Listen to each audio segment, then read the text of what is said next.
चलिए आपको सीधे ले चलते हैं ग्वालियर, जहां पर भाजपा के प्रदेश अध्यक्ष वीडी शर्मा प्रेस कॉन्फ्रेंस कर रहे हैं। क्या कुछ कर रहे हैं, आइए सुनिए। नेतृत्व से भारी निराशा के वातावरण में है और उस निराशा के वातावरण के कारण से उन्हें लगता है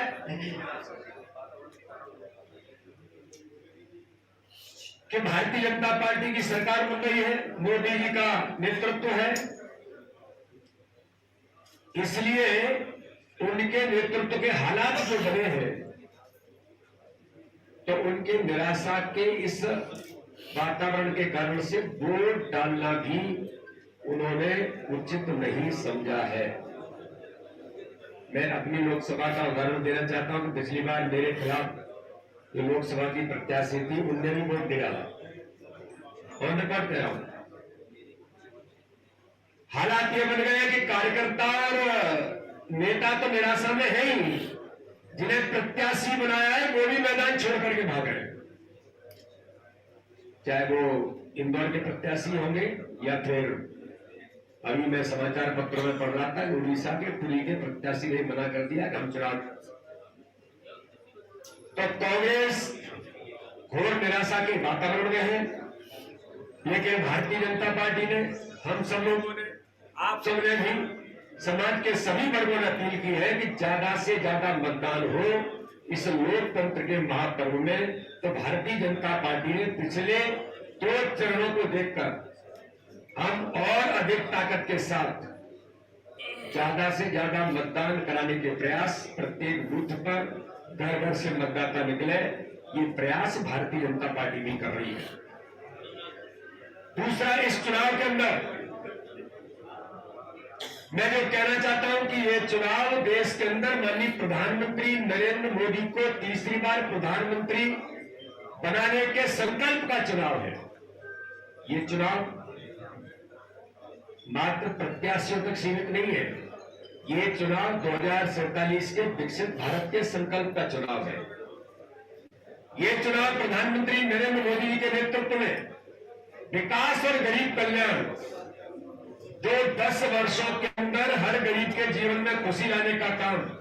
भारतीय जनता पार्टी की सरकार ने मोदी जी के नेतृत्व में किया है, ये उसका चुनाव है। ये चुनाव भ्रष्टाचार मुक्त भारत से लेकर देश की सुरक्षा और आतंकवाद से मुक्ति का चुनाव है। और ये चुनाव देश के अंदर देश विरोधी मानसिकता और देश के खिलाफ काम करने वाली ताकतों को संरक्षण देने वालों के खिलाफ चुनाव है। इसलिए आप देखेंगे कि भारतीय जनता पार्टी ने अपने संकल्प पत्र में यह कहा है कि हमने जिस गरीब के पास घर नहीं है उसको हमने घर देने का काम प्रधानमंत्री आवास में किया है, लेकिन आगामी संकल्प में कहा है कि 3 करोड़ परिवारों को फिर प्रधानमंत्री आवास देने का भारतीय जनता पार्टी का संकल्प है। हमने देश के अंदर उस गरीब को, जिस गरीब के पास पैसे के अभाव में इलाज से वंचित होता था, आजादी के 75 वर्षों में किसी ने चिंता नहीं की थी, लेकिन भारत के प्रधानमंत्री गरीब के बेटे नरेंद्र मोदी ने कहा कोई गरीब पैसे के अभाव में इलाज से वंचित नहीं होगा, 5 लाख रुपए का फ्री का इलाज कराने का अधिकार दिया करोड़ों करोड़ परिवारों को। मध्य प्रदेश में 3 करोड़ 62 लाख लोगों को आयुष्मान भारत कार्ड में 5 लाख रुपए में फ्री का इलाज कराने की सुविधा है, लेकिन संकल्प पत्र में फिर कहा है कि 70 साल से ऊपर के वो सभी वरिष्ठ जो किसी भी जाति के होंगे, किसी भी धर्म के होंगे, किसी भी क्षेत्र के होंगे, बीपीएल होंगे नहीं होंगे, इनकम टैक्स भरते होंगे नहीं भरते होंगे, केवल एक ही क्राइटेरिया है कि 70 साल से ऊपर की उम्र, उसमें अल्पसंख्यक भी आते हैं। सबका साथ, सबका विकास, सबके विश्वास के मंत्र पर भारतीय जनता पार्टी मोदी जी के नेतृत्व में काम कर रही है। तो आगामी संकल्प पत्र में उन 70 साल से ऊपर के लोगों को 5 लाख रुपए का फ्री में इलाज कराने का अधिकार भारतीय जनता पार्टी की सरकार दे रही है। तो दूसरी ओर कांग्रेस अपने संकल्प पत्र में क्या कह रही है मुस्लिमों को आरक्षण देंगे। मैं ग्वालियर चंबल संभाग के पत्रकार मित्रों के सामने मैं कहना चाहता हूं, कांग्रेस अपने संकल्प पत्र में जो कर्नाटक को दोहराना चाहती है, मुस्लिमों को आरक्षण देना यानी ओबीसी समाज वर्ग के अधिकारों पर डाका डालना, और उसको लेकर के ये जो उन्होंने षड्यंत्र रचने का काम किया है,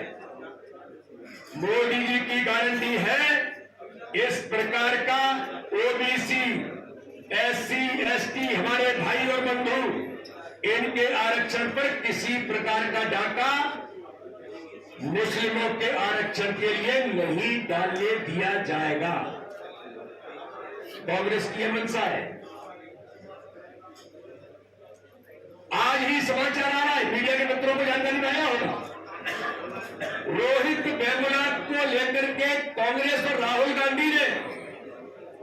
किस प्रकार से दलित भाई और बहनों के साथ छल किया, पूरे देश के अंदर किस प्रकार की नौटंकियां की। रोहित वेमुला को लेकर के आज तेलंगाना के